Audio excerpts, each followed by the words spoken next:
So hello everyone, एक बार फिर से आप सभी का आपके अपने इस यूट्यूब चैनल पर स्वागत करता हूं। तो दोस्तों, एक बहुत ही बड़ी अपडेट लेके आया हूं। जी हां दोस्तों, यहां पे आप लोग देख सकते हो जितने भी कर्मचारी रिटायर हो रहे हैं, एक के बाद ऐसी ऐसी खबर आ रहा है देखने को कि कर्मचारियों का दिल दहल उठ रहा है। तो यहाँ पे आप लोग देख सकते हो क्या खबर है। यहाँ पे लिखा है, ताउम्र पढ़ाने में गुजारी, बुढ़ापे में सम्मानजनक पेंशन को भी तरसे। मतलब कि यहाँ पे जो कर्मचारी है पूरा अपना जीवन पढ़ाने में निकाल दिया, लेकिन यहाँ पे उन लोगों को सम्मानजनक पेंशन भी नहीं मिल पा रहा है कि उससे वो गुजारा कर सके।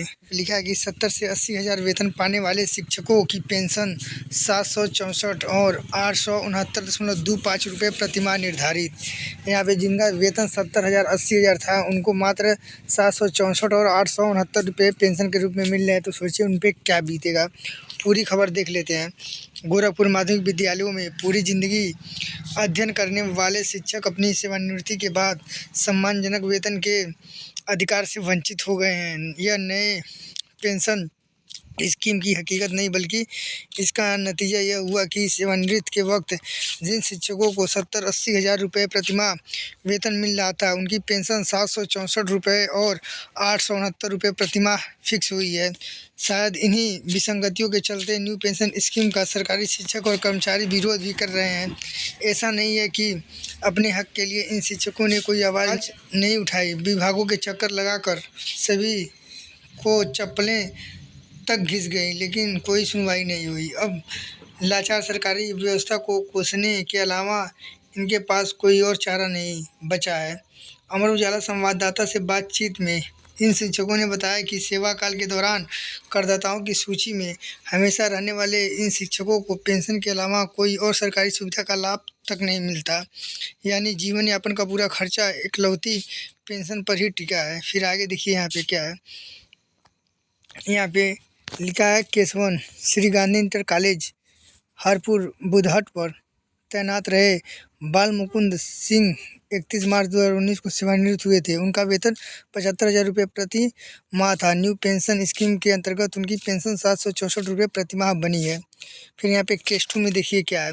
कुशीनगर जिले के उदित नारायण इंटर कॉलेज के मार्च 2019 में सेवानिवृत्त जयराम गुप्ता का सेवानिवृत्ति के वक्त वेतन 80,000 रुपये था। न्यू पेंशन में उनकी पेंशन 869 रुपये निर्धारित हुई।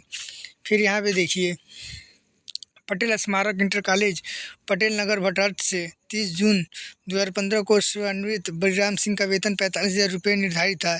एनपीएस के मुताबिक उनकी पेंशन ही नहीं निर्धारित हुई है। तो यहाँ पे जिनका 45,000 सैलरी था, उनका पेंशन में नाम ही नहीं है, मतलब उनको पेंशन मिल ही नहीं रहा है। और जिनका 70-80 हज़ार था, तो उनको किसी को 800 मिल रहा है, किसी को 700 मिल रहा है।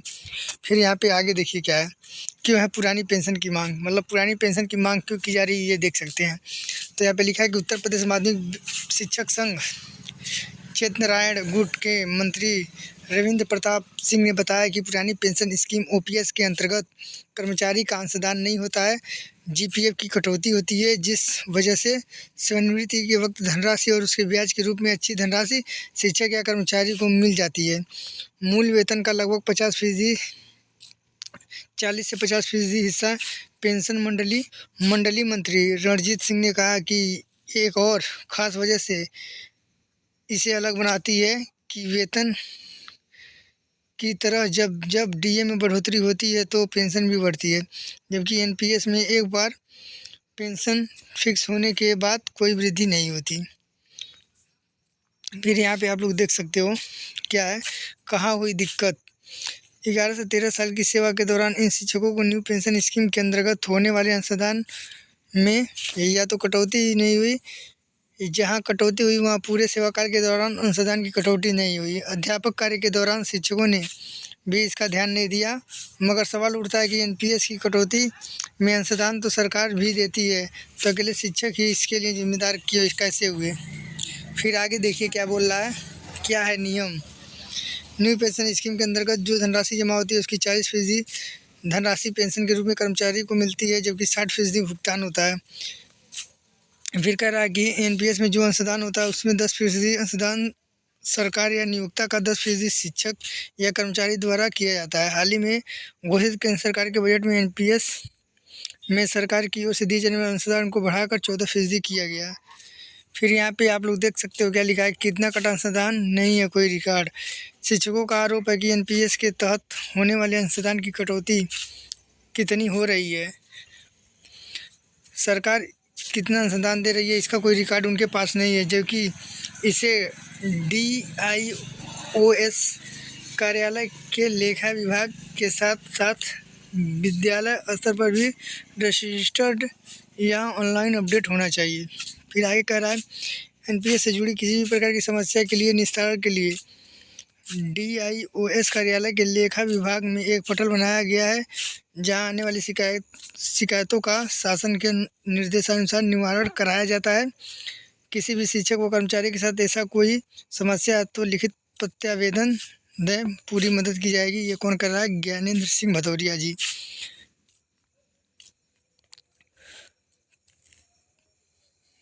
तो दोस्तों यहाँ पे आप लोग देख सकते हो कि जितने भी OPS एनपीएस में है, एनपीएस मतलब न्यू पेंशन स्कीम में है, उनके लिए कितनी दुख की बात है कि उनको पेंशन के रूप में कितना कम पैसे मिल रहे हैं। जिसका 70,000 सैलरी है उसको मात्र 700-800 रुपये पेंशन के रूप में मिला जा रहा है। तो यहाँ पे कर्मचारी बेचारे अपना सम्मानजनक पेंशन भी नहीं पा रहे हैं। तो इसके लिए लड़ाई लड़ी जा रही है। ज़्यादा से ज़्यादा वीडियो शेयर करें।